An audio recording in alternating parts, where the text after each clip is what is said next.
Doug Oldenburg loved being a Presbyterian. He was very proud of what Presbyterianism stood for, and throughout his life he always wanted to reach out far beyond his own church.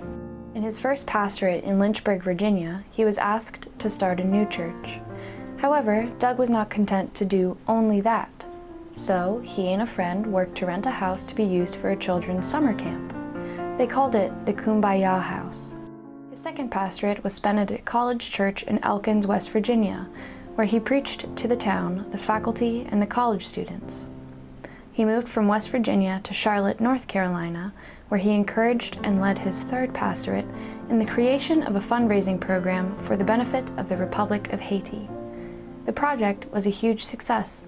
The funds helped to support a curricula of literacy, sewing, and public health classes, as well as the building of an irrigation canal. Doug served on several committees and boards during this time. One committee member said, "Whenever Doug Oldenburg serves on a committee, you know that the poor are represented." During his tenure at Columbia Theological Seminary, he began having an annual meeting with all the seminary presidents so that they could share ideas. He felt that if something was good for one seminary, it would be beneficial for them all.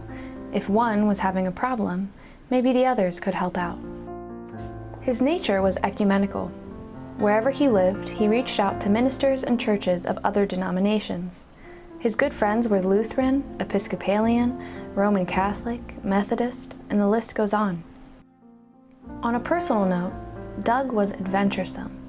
He climbed the rigging of a clipper ship to the top, paddled a canoe down the Zambezi River, went up in a hot air balloon, fished for salmon in Canada. We had a wonderful marriage that lasted 63 years, and each minute of this time was precious to me.